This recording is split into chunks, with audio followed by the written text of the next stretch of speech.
Bonjour. Alors voici l'exercice du jour. L'énoncé est relativement court, mais en fait il est tiré d'un énoncé un peu plus long que j'ai moi-même tiré d'une annale de l'EDEC en ECS de 1996. Donc vous avez le sujet et la correction en lien dans la description. Je trouve le sujet vraiment intéressant. Je l'ai rendu terminalo-compatible, c'est-à-dire que c'est un sujet d'EDEC à la base, donc j'en ai pris un morceau et techniquement, en théorie, c'est faisable par un élève de fin de terminale. Je dis bien en théorie parce qu'il n'y a pas besoin de prérequis autres, mais en pratique, un élève de fin de terminale va trouver ça difficile, et c'est tout l'intérêt de cet exercice, dans la lignée des exercices pour passer de la terminale à la prépa ou à la licence.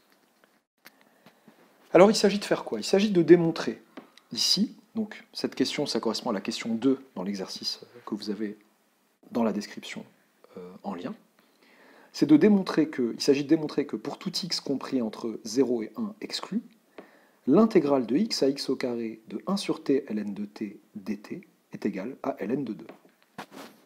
Comment est-ce qu'on va faire? Comment calculer? En fait, on nous demande de calculer cette intégrale et de trouver qu'elle fait ln de 2. On ne voit pas trop de manière de procéder, si ce n'est, bon là on nous demande concrètement ce qu'elle fait, si ce n'est peut-être de trouver une primitive. Première approche, c'est d'essayer de trouver une primitive de la fonction que j'intègre. Et si je n'ai pas de primitive, peut-être d'autres techniques en calcul intégral pourront-elles être utiles. Alors, est-ce qu'on a une primitive de la fonction qui a t associe 1 sur t ln de t? Qu'est-ce qu'on aurait bien pu dériver pour obtenir 1 sur t ln de t? Donc, vu comme ça, effectivement, ça n'a pas l'air très très intéressant. Mais, essayons de transformer un petit peu la chose, essayons de la voir sous un autre angle. Pour tout t compris entre 0 et 1, eh bien 1 sur t ln de t, j'oublie à chaque fois, est-ce que je vous ai donné un temps conseillé pour le faire de votre côté? Peut-être vous donner une dizaine, une quinzaine de minutes avant de regarder la correction, si vous voulez le faire de votre côté. Et au bout de 10-15 minutes d'essai, peut-être que vous pouvez commencer à regarder la correction. Donc je me relance dans la correction. Quel que soit t strictement compris entre 0 et 1, 1 sur t ln de t. Est-ce qu'on ne peut pas le voir autrement? Et il s'agit souvent de faire ça en mathématiques. Voir une même chose sous des angles différents permet de multiplier les idées qu'on pourrait avoir à l'endroit de cette chose.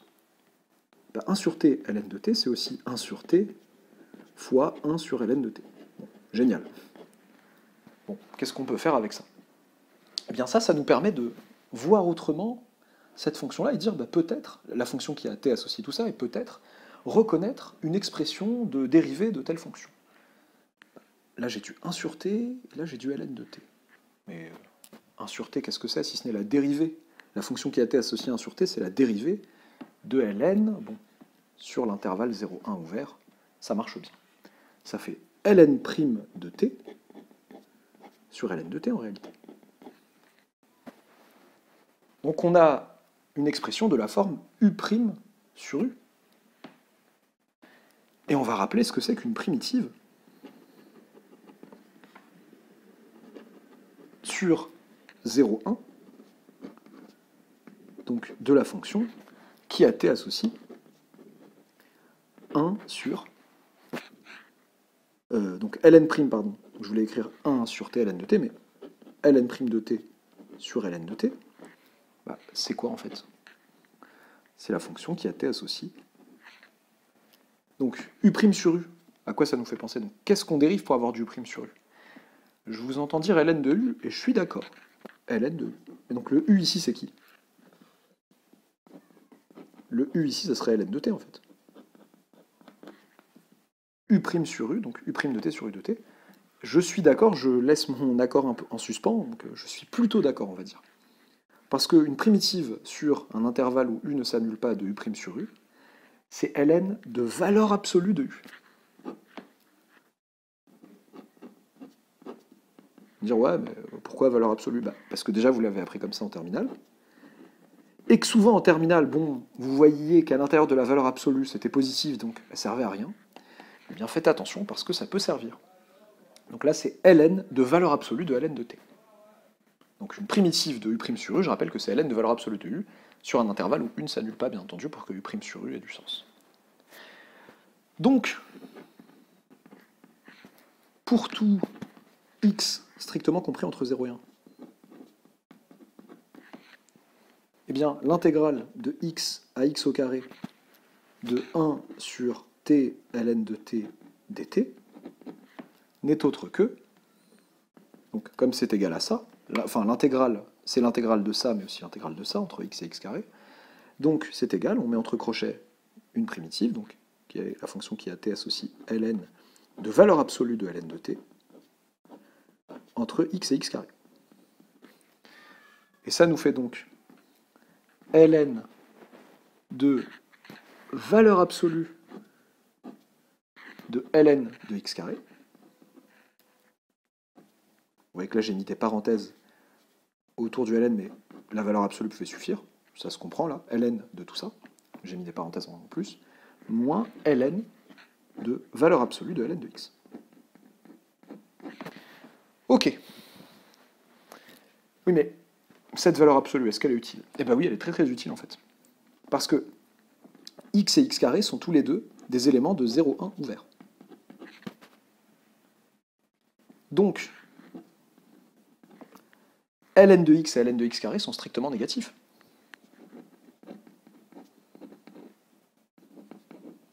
Ça sort d'où ça déjà?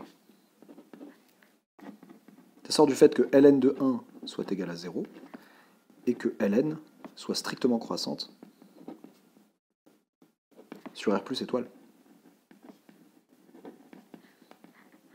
Ben oui. Si elle vaut 0 en 1 et qu'elle est strictement croissante, c'est qu'avant 0, avant 1, donc si en 1 elle s'annule, avant 1 elle est strictement négative, puisqu'elle est strictement croissante. ln fait ça, je le rappelle.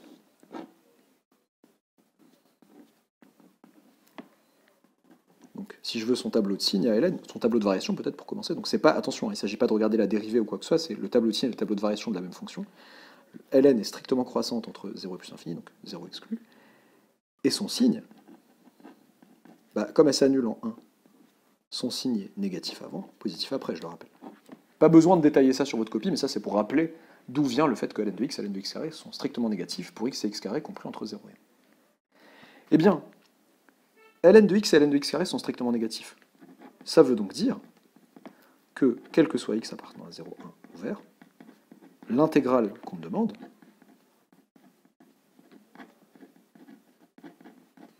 elle est égale du coup à ln. Donc la valeur absolue d'un nombre négatif, c'est son opposé. On va essayer de fermer un peu ici. Ça fait ln de l'opposé, donc de moins ln de x carré à l'intérieur. Et pareil ici, moins ln de moins ln de x. Ok, qu'est-ce que je fais avec ça? Qu'est-ce que je peux faire avec ln de moins ln de x carré, moins ln de moins ln de x? Bah, j'ai des formules avec ln que je peux appliquer. ln de a moins ln de b, ça fait bien ln de a sur b. Donc moins ln de x carré sur moins ln de x. Et ça nous fait quoi? Ça nous fait, donc les moins vont partir, ln de x carré sur ln de x. Encore un petit effort. Encore un petit effort. ln de x carré, pardon. C'est quoi ln de x carré? Eh bien c'est ln de... Enfin, j'allais dire une bêtise. C'est 2 ln de x. Encore une propriété de ln. Faites très très attention. ln de moins 1, le tout au carré, ça a du sens, puisque moins 1 au carré, ça fait 1. Donc ln de moins 1 au carré, ça fait ln de 1. Mais ln de moins 1, le tout au carré, on ne peut pas dire que c'est 2 ln de moins 1. Ça, c'est valable parce que x est strictement positif. Que je puisse sortir le 2 comme ça.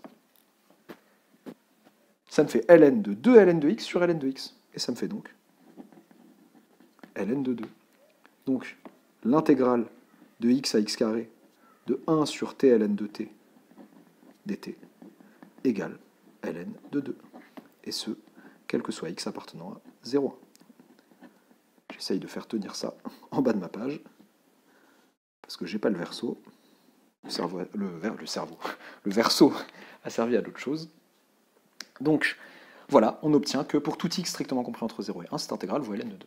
Ce qui est marrant, c'est qu'un élève qui n'aurait pas fait attention à ce piège de cette valeur absolue aurait eu le même résultat. il aurait écrit comme une fleur ln de x carré sans la valeur absolue, moins ln de x sans la valeur absolue, il serait tombé sur ln de x carré moins ln de x, donc comme nous les moins simplifiés, lui il a des plus, et ça fait la même chose, et il aurait obtenu le même résultat. Et il n'aurait pas eu tous les points, il n'aurait pas compris. Il n'aurait pas eu tous les points à cause de ça, à cause du fait que c'était rigoureusement faux d'écrire que c'était ln de x carré. Ln de x carré n'existe pas pour x strictement compris entre 0 et 1. Parce que ln de x carré est négatif, et prendre le ln d'un nombre négatif, on n'a pas le droit. Voilà tout pour aujourd'hui, et à bientôt pour de nouveaux exercices.